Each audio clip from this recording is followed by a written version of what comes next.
insistent that I get him diverted to media sources, says go to Fox News, whatever else. And I said, all right, tell me what you got. So I give him my Proton email account, give him my signal number.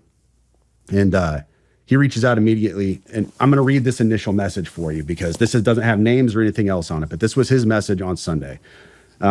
He reached out and said, like I said, this last Sunday, he said, sending with a VPN active on Wi-Fi only. Do not message me. I will send out updates via both Signal and email, but trust me, you're going to want to be involved. Well, first of all, no, I didn't want to be involved.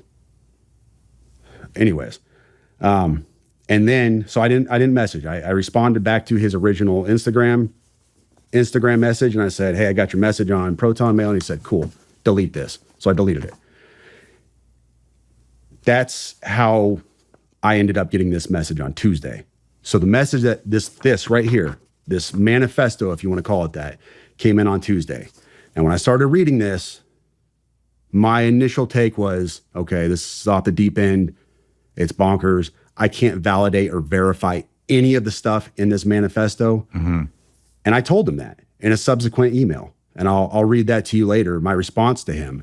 And once again, my response to him elicited, hey, get me in contact with Sean Ryan, Fox News, and he even said Pete Hegseth. Get me in contact with Hegseth. And I'm like, dude, I don't have the incoming Secretary of Defense's phone number. Sorry, bro. That's the last time I talked to him. So yesterday morning. What date was that? That was Tuesday. That was this Tuesday. So we're Friday now. That was 3 days ago. So the day before. 30th? Yeah, the day before the attack.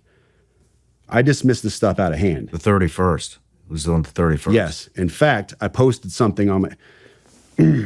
I told your producer about this as well. But this was a post I made on Twitter. I was just trying to be humorous, off the cuff. It was... I didn't mean anything about it. I was just being humorous for my audience. I said, my inbox was especially eventful today. Allegations of war crimes, government anti-gravity technology, and fears about being tracked and watched by the feds. It's always, the world is ending and I have this information that needs to get to the media, and never, how you doing, brother? Everything all right? I was just playing off of a meme. Mm-hmm. It was just supposed to be a joke. That was the body of his email that he sent me. And I didn't think anything about it. I didn't know who Matt Berg was, Matt Livelsberg, or anything else. He told me who he was in the email. He pointed me to his LinkedIn account. I didn't know any of this stuff. And I was just kind of being humorous with my audience. Like, I get these crazy messages sometime. And then the day after that message, I wake up and my buddy was like, hey, Sam, nobody in the community seems to know this guy. Do you happen to know who he is? And I played that for you before we came up here. Just absolute shock. That's how I woke up yesterday. Do you want to play it now? Yeah. Excuse my language. I was definitely in shock. Let me find this chat. So, while you're digging through that, you know what we should do? I should get that Instagram account from you to see if they messaged any of our Instagram accounts. And we should also get that email address. I deleted it. You deleted it? He told me to delete it, and I deleted it.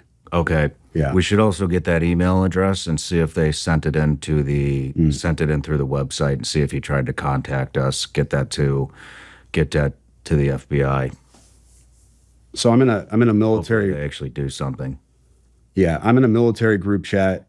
Buddy Green Beret, Corey, he says, at Sam. No, nobody I've asked in the community knows him. You is at 8:46 a.m. yesterday. So I woke up and I said, OF, I'm shaking. This guy emailed me 2 days ago. I'm not playing. And then he said, damn. And then this was my response to him at 8:48. Like, just woke up. Dude, I'm fucking shaking, bro. You don't understand. This guy emailed me and told me he was being watched by the FBI and Homeland Security, but they weren't going to do anything to him because he had a VBID. I'm not fucking playing, dude. I have the email. I am shaking, man. This is nuts. And it goes from there. And I sat there for probably an hour talking to my wife. I'm shaking. I can't even think straight. Like, normal day is shot. And I didn't know what I want to do. Do I sit on this? Do I do nothing with it? I've got to tell somebody. I've got to tell the FBI at least, because this is huge. This is all over the news. And then I was like, well, dude, this guy wanted to get in contact with Sean Ryan. So let me get this to Sean Ryan, see if I can get with him. And I had a buddy who knew your producer, and we went from there. But Wow. You want to read the email? Yep. So this email came in on December 31st at 10:42 a.m. That is Tuesday. He said, in case I do not make it to my decision point or on to the Mexico border, I am sending this now. Please do not release this until 1 January and keep my identity private until then. First off, I am not under duress or hostile influence or control. My first car was a 2006 black Ford Mustang V6 for verification. What we have been seeing with drones, he puts that in quotes, he says drones, is the operational use of gravitic propulsion systems powered aircraft by most recently China and the East Coast, but throughout history, the US. Only we in China have this capability. Our OPSEN, that's Operations Center, our OPSEN location for this activity is in the box below. China has been launching them from the Atlantic from submarines for years, but this activity recently has picked up. As of now, it is just a show of force, and they are using it similar to how they used the balloon for SIGINT and ISR, which are also part of the integrated comms system.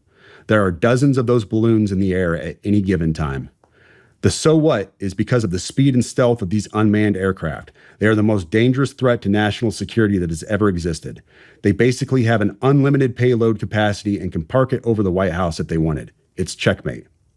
U.S. government needs to give the history of this, how we are employing it and weaponizing it, how China is employing them and what the way forward is. China is poised to attack anywhere in the East Coast. I've been followed for over a week now from likely Homeland or FBI, and they are looking to move on me and are unlikely going to let me cross into Mexico, but won't because they know I am armed and I have a massive V-bid. Let me pause right there for a second. So he says a massive V-bid. When I was talking to the FBI yesterday, they didn't know what a V-bid was. I had to explain what that acronym meant, literally. You fucking serious? Dead serious. I said it twice, and he goes, you said that word V-bid. Can you tell me what that is? For your audience, a V-bid, for your audience who has not been in the GWOT for the last 20 years, a V-bid is a vehicle-borne improvised explosive device. In layman's terms, a car bomb, what we saw at Trump Tower. So, backing up, he says, I am armed and have a massive V-bid. I've been trying to maintain a very visible profile and have kept my phone, and they are definitely digitally tracking me. Here's where he gets into the other stuff, and this is where we had to redact the names. Well, your producer redacted the names.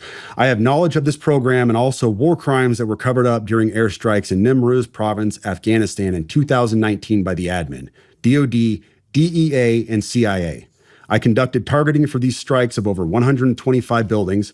65 were struck because of civcas, that's civilian casualties, that killed hundreds of civilians in a single day. U.S. FORA continued strikes after spotting civilians on initial ISR. It was supposed to take 6 minutes and scramble all aircraft in CENTCOM. The UN basically called these war crimes, but the administration made them disappear. I was part of that cover-up with U.S. FORA, an agent, redacted, of the DEA. So I don't know if my abduction attempt is related to either. I worked with, redacted, IO staff on this as well as the response to Bala Murghab. Redacted commander at the time, redacted, can validate this. You need to elevate this to the media so we avoid a world war because this is a mutually assured destruction situation. Then he says, for vetting, my LinkedIn is Matt Berg or Matthew Livelsberger, an active duty 18 Zulu out of 110, that's 1st Battalion, 10th Special Forces Group. My profile is public. I have an active TSSCI with UAP, USAP access. What is USAP? Do you know what that is? I don't know what that is. But I checked his credentials on LinkedIn. So that was the first thing I did. I went to his LinkedIn page. First thing I noticed was all of his bona fides were in place. He has all the UAS training from USASOC and everything else. And so I said, okay, at least the guy knows what he's talking about with drones. That was a very rough dig into the guy. But my issue was I couldn't validate or verify any of this information. And I told him that. And how I responded to him was in a subsequent email. I said, this is obviously a very big deal, but I don't have anything to verify this information with. Talking about gravitic propulsion systems without evidence just makes me another UFO talking head. Like, I'm not going to go on my social media page and start talking about UFOs and anti-gravity systems and everything. I don't know what you're talking about. I can't. And he said, can I get on Fox News Contact on Signal as well as Sean's show? Hegseth would be good too. That was his last message to me. Wow. Yeah. You know, the thing is, what is a gravitic propulsion system? To be honest with you, it is a fancy term you're going to find in science fiction. You won't find it in any, as far as I know, you won't find this in any kind of official manual or, scientific research. This is all science fiction. So, but what struck me is his use, what strikes me now, not then, but what strikes me now is his use of a very specific term that nobody else call it. If you asked me, I would say an anti-gravity propulsion system. That's how I would describe it, because I don't know this stuff. He said gravitic propulsion system. We looked that up last night too, and all we could find was same thing, science fiction type stuff. But there are some things that line up. One is, like I had mentioned, well, let's talk about the guy's story. Obviously, he had a VBID. Obviously, he was in the military and served. And the thing that he was talking about in 2019, we pulled a report. This is from October 9th, 2019. UN report find alleged drug facilities were not lawful target airstrikes caused significant civilian casualties. The United Nations Special Report, which examines the impact on civilians of the United States airstrikes on alleged drug processing facilities on 5 May 2019 in Afghanistan, determines the operation caused a large number of civilian casualties. The report also examines the legal framework applicable to this incident. In June 2019, the UN assistance mission in Afghanistan, together with representatives of the Afghanistan Independent Human Rights Commission, conducted a site visit to areas impacted by the strikes in Farah Province, Bakwa District, as part of its extensive fact-finding into the 5 May incident. The UN verified 39 civilian casualties, among them 14 children, 1 woman, from multiple airstrikes on more than 60 sites that the United States, Afghanistan identified as drug production facilities in Bakwa District and in parts of neighboring Delaram District of Nimraz Province. Moreover, the UN is working to verify credible reports of at least 37 additional civilian casualties, the majority of whom were women and children.